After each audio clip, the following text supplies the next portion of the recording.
여러분들은 책을 읽고 나서 어떤 내용이었는지 기억이 안 났던 경험 없으신가요? 저는 내용을 곧잘 까먹거든요.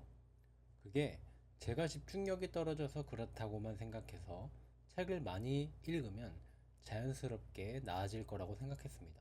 하지만 꽤 많은 시간이 흘렀음에도 몇몇 책은 기억이 나지만 대부분의 책들은 머릿속에서 잊혀졌어요. 그러다가 다른 분들도 비슷한 고민을 많이 하고 계시다는 걸 알게 되었고, 그에 관해 알아보고 정리해봤더니 저의 독서에는 가장 중요한 것이 빠져 있더라고요. 그것은 바로 내 것으로 만드는 것이었어요.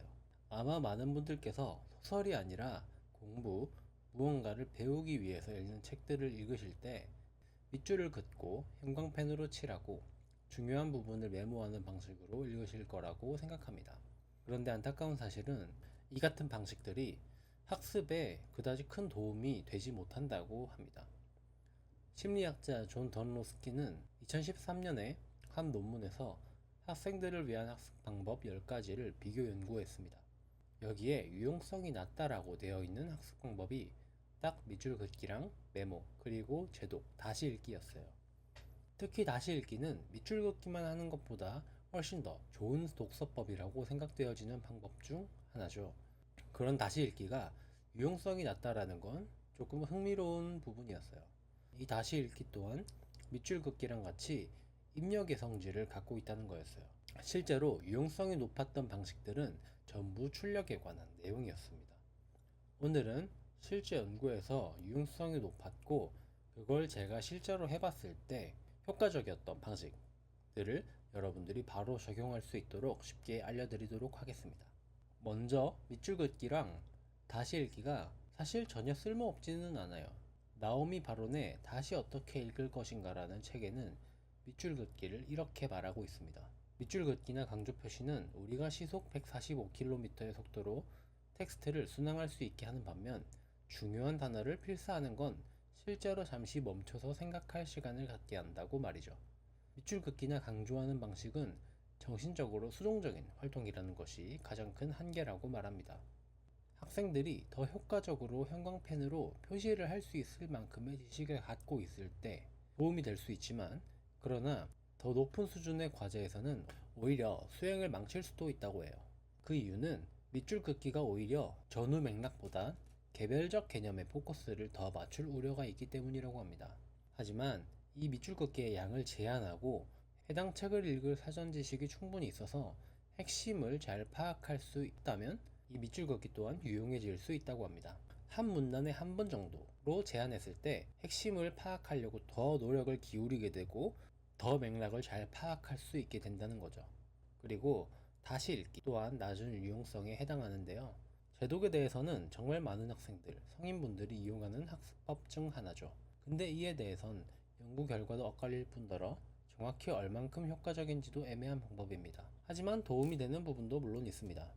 실제로 2번 정도까지 다시 읽는 것은 단순 사실을 기억하는 데 있어서 효과적입니다. 하지만 역시 깊은 이해를 하는 데 있어서는 약하다고 평가받고 있습니다. 우리는 여러 번 읽게 되면 이해한다는 느낌을 가지게 되는데 실제로 학습이 됐다라기보다 문장들에 대해서 혹은 키워드들에 대해서 익숙해질 뿐이라는 거죠. 자, 그럼 어떠한 방식이 학습할 때 좀 더 유용할까요? 2가지 정도 제가 사용해보고 좋았던 걸 소개해드리도록 할게요. 첫 번째로 프랙티스 테스팅, 연습 테스트입니다. 쉽게 말해 문제를 푸는 건데, 이 영상을 보시는 분들이 읽으시는 대부분의 책들은 아마 문제가 따로 없을 거예요. 그래서 여기서는 되묻기, 가상의 인물에게 설명하기를 함께 총칭해서 말하도록 하겠습니다.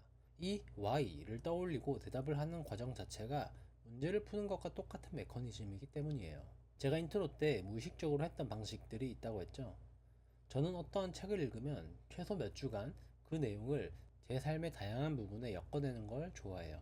예를 들어서 나심 니콜라스 탈레브의 안티프레지를 읽고 나서 항상 그 방향으로 사고를 했을 때, 제가 부산에 사는데 부산 카페 거리의 많은 카페들의 프레질함, 즉 폐업률이 높음은 다른 카페의 안티프레질로 이전된다, 이런 식으로 정확하진 않더라도 그러한 방식으로 사고의 흐름이 가야 된다는 거죠.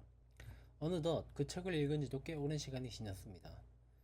하지만 여전히 그 책에서 말하고자 하는 바가 무엇인지 여전히 기억이 잘 나고 있어요. 두 번째 방법은 Distributed Practice, 분산학습입니다. 이건 여러분들도 아마 무의식적으로 해본 적이 많으실 거예요. 쉽게 말해 시간 간격을 두고 다시 읽거나 학습하는 것입니다. 여기 오래된 실험이 있습니다. 학생들의 스페인어 공부에 대한 실험인데 이후 총 6번의 추가 세션에서 그 번역을 인출하고 다시 학습할 기회를 가졌는데요. 0일, 1일, 30일 간격 조건으로 크게 3그룹으로 나누어서 연구했습니다. 당연히 30일 간격일 때 학습 속도는 느리게 되는데요. 이 30일 간격 조건의 그룹이 가장 높은 장기 기억을 보였다는 거예요. 그리고 간격이 길수록 효과는 더 커졌습니다. 간격을 길게 두는 것이 더 효과적인 데는 크게 두 가지 이유가 있습니다. 두 번째 학습, 독서가 너무 가까이 있게 되면 다시 떠올리는 것이 너무 쉬워지고 이것을 이해하고 있다, 이미 안다라고 착각한다는 거죠. 실제로는 장기 기억으로 넘어가기는 어렵다고 합니다. 우리가 벼락치기로 공부했을 때 시험을 치고 나선 다 잊어버리는 게 대표적인 경우죠. 또한 간격을 길게 뒀을 때 두 번째 학습은, 그러니까 두 번째 읽을 때는 첫 번째 독서를 떠올리게 만드는데 이 과정 자체가 기억을 강화하고 출력, 인출하게 만든다는 것입니다. 그렇다고 해서 이 기간을 또 무작정 길게 하는 게 좋느냐? 그건 또 당연히 아닙니다. 연구에 따르면 유지하고 싶은 기간의 10%에서 20% 정도가 최적이라고 하는데, 예를 들어서 내가 한 주간 기억을 하고 싶다면 12시간에서 24시간 간격을 두고 5년간 가져가고 싶은 중요한 정보라면 6개월에서 12개월의 간격을 두고 학습하는 쪽이 더 효과적이라는 거죠. 이 방법은 거의 어린 학생들부터 성인, 노인까지 거의 모든 집단에서 효과적이었고, 다양한 영역, 미술, 국어, 사회 이런 부분에서 효과가 좋은 유용한 방법이었다고 말합니다. 근데 이 방법을 쓰다 보면 불안해지는 순간이 와요. 이렇게 안 보고 있는데 이거 기억이 안 나는 거 아니야? 근데 그게 정상입니다. 오히려 조금 잊혀질 때 다시 떠올리는 것이 기억을 가장 강하게 만드는 타이밍인 거죠. 마지막으로 제가 실제로 사용하는 방식인데 이 두 가지가 조합하기가 굉장히 좋아요. 예를 들어서 1챕터부터 3챕터까지 읽습니다. 그리고 책을 덮고 문제를 만들고 답을 하는 거예요. 가상의 인물에게 설명을 해보는 걸로 대체가 된다고 했죠. 그리고 저는 이 정보를 약 1년간 유튜브의 원고에 사용할 수 있도록 제가 기억하고 있기를 원해요. 그렇다면 간격은 1년의 10%인 약 1개월 간격으로 읽게 되겠죠. 그리고 다음 달이 됐을 때 이 책의 다음 장을 읽게 되는데, 이때 읽기 전에 다시 한번 전에 읽었던 챕터의 연습 테스트를 또 한번 거칩니다. 그때 그 내용이 뭐였지? 어째서 그것이 그렇게 되는 거지? 그리고 나서 다음 장을 읽습니다. 이렇게 읽고 난 후 다음 달에 읽기 전에 이중으로 체크를 하는 거죠. 이러한 방식으로 읽으면 훨씬 기억이 오래 남고 제가 제 입으로 말하다 보니까 훨씬 더 제 것이 되더라고요. 이런 방식으로 읽으면 1년에 100권 이런 식으로는 절대 읽지 못합니다. 그래서 한 달에 몇 권 읽었습니다 라고 만약에 제가 말하고 다니기를 원하는 사람이었다면 이 방식이 그다지 좋지 않을 거라고 생각해요.